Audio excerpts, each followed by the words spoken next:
Hello students, question number 27 from JEE Main 2023, 8th April, shift 2. The question is, let the solution curve x equal to x of y, मतलब function of y होगा, y is from 0 to pi by 2 of the differential equation. ये एक differential equation है. इसको अगर proper way में लिखा जाए तो देखो हम क्या करेंगे, ln of cos y के स्क्वायर से and into cos y से इस पूरी इक्वेशन को डिवाइड कर देंगे और साथ में dy को इधर ले आएंगे dx के नीचे. तो देखो क्या हो जाएगा, ये dx अपॉन dy आ जाएगा यहाँ पर, और माइनस इस पूरी टर्म के डिवीज़न में आ जाएगा ये पूरा टर्म. तो और साथ में साइन वाई पूरे से मल्टीप्लाइड है. चलो पहले लिख लेते हैं इसको यहाँ पे कि ये लिखा हुआ है 1 + 3x और साइन को अंदर मल्टीप्लाई कर दे तो ये लिखा हुआ है साइन वाई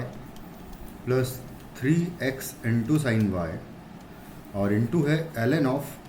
कॉस वाई लिखा हुआ है. होल डिवाइड में लिखा हुआ है यहाँ पर ln ऑफ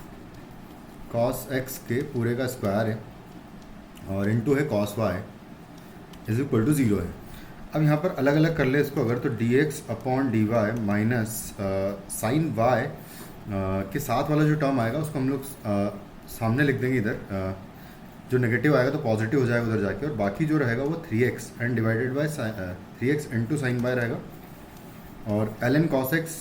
cos y एक बार है तो ये एक बार कैंसिल आउट हो जाएगा तो एक बार बचेगा सिर्फ, यानी कि यहाँ पर आ जाएगा ln of cos y 1 time and into cos y है नीचे, कुछ इस तरीके से आ जाएगा ये. और इक्वल टू में आ जाएगा यहाँ पर sine y divided by ln of cos x to the power 2 into cos y. कुछ इस तरीके से एक्सप्रेशन आएगा. अब हम इंटीग्रेटिंग फैक्टर कैलकुलेट करेंगे क्योंकि एक लीनियर डिफरेंशियल इक्वेशन है जिसमें डिपेंडेंट वेरिएबल x है एंड इंडिपेंडेंट वेरिएबल y है. तो integrating factor will be equal to e की पावर में इस पूरे एक्सप्रेशन का इंटीग्रेशन करेंगे विदाउट x, है ना, x नहीं लेंगे. तो ये हो जाएगा 3 sine y and divided by होगा ln of cos y and into cos y है और आएगा dy का इंटीग्रेशन. तो यहाँ पर हम लोग ln cos y को t मान लूँगा अगर मैं, तो ln cos y को अगर t मान लें तो 1 upon cos y into cos y का differentiation minus sine y. Basically यहाँ पर ये नेगेटिव है ना, तो इस नेगेटिव के साथ में यहाँ पर लेंगे तो माइनस भी आएगा एंड इंटू डी वाई का वैल्यू इक्वल टू होगा डी टी. तो यानी कि माइनस के साथ में sine y upon cos y D Y D T में चला जाएगा और बाकी 1 अपॉन टी आ जाएगा. तो ये इंटीग्रेशन हो जाएगा बेसिकली कि e की पावर dt अपॉन टी आ जाएगा जिसका इंटीग्रेशन ln t हो जाएगा. और फाइनली यहाँ से t जो है हमारा इंटीग्रेटिंग फैक्टर आ जाएगा इसको एक्सचेंज करके. तो t यानी कि ln cos y, t is equal to होगा ln cos y. ये हमारा इंटीग्रेटिंग फैक्टर हो जाएगा. तो यहाँ पर मैं लिखूँगा finally x into integrating factor which is ln cos y is equal to, और एक और गड़बड़ हो गई, एक मिनट उसको करेक्ट कर लेते हैं. यहाँ पर देखो ये 3 भी था, तो 3 था तो बेसिकली यहाँ पर 3 डी टी अपॉन टी आएगा और 3 डी टी अपॉन टी आएगा तो 3 ln टी आएगा. तो टी क्यूब बेसिकली हमारा इंटीग्रेटिंग फैक्टर आएगा. तो यहाँ पर क्यूब लगा लेंगे तो ln cos y का क्यूब जो है बेसिकली इंटीग्रेटिंग फैक्टर है. तो इसको मल्टीप्लाई कर दूंगा सामने भी इस पूरी टर्म में भी. तो यहाँ पर साइन y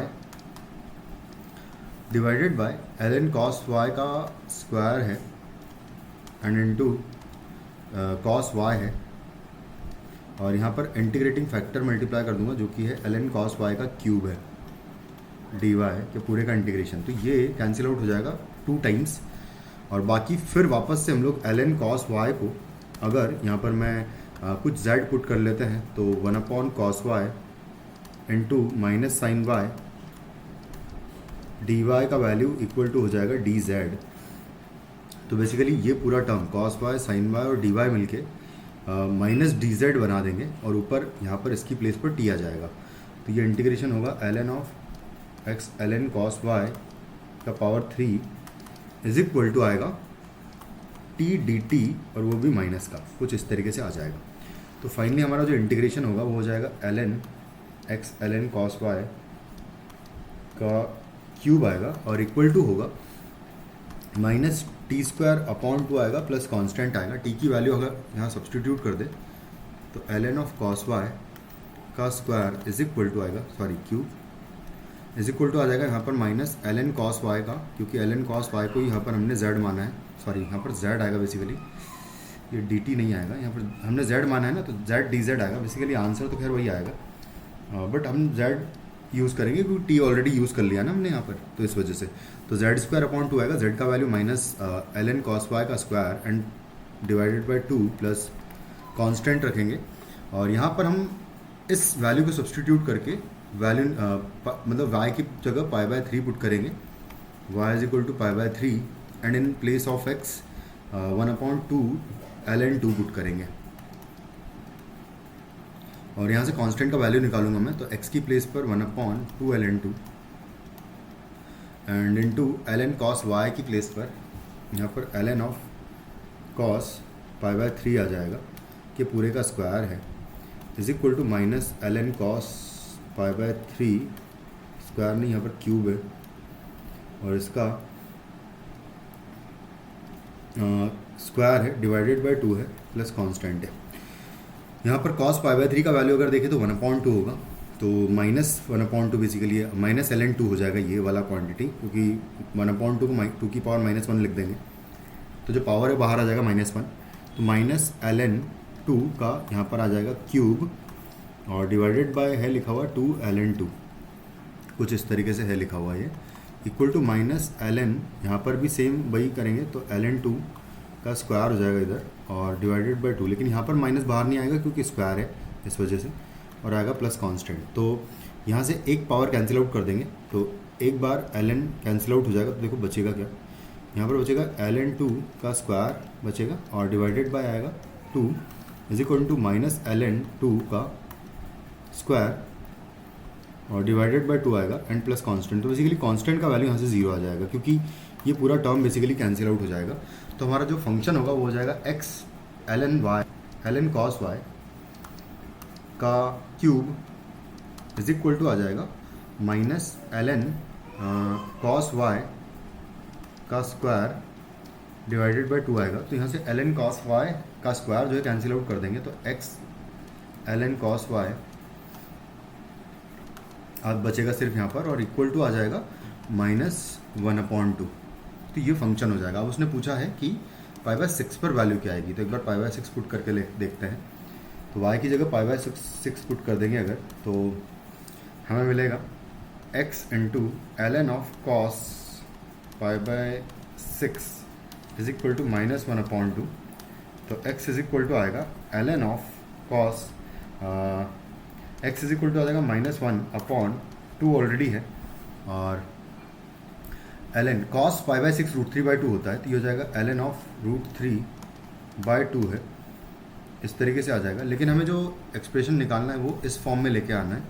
लॉग के अंदर सारा कुछ होना चाहिए नेगेटिव के साथ में नीचे, तो देखो हम कैसे करेंगे इसको मैनिपुलेट, मैं ऐसे लिख लेता हूँ x इज इक्वल टू -1/, और ठीक है, तो इसको लिखूँगा मैं 2 into ln of √3 minus ln of 2 आएगा, कुछ इस तरीके से आ जाएगा,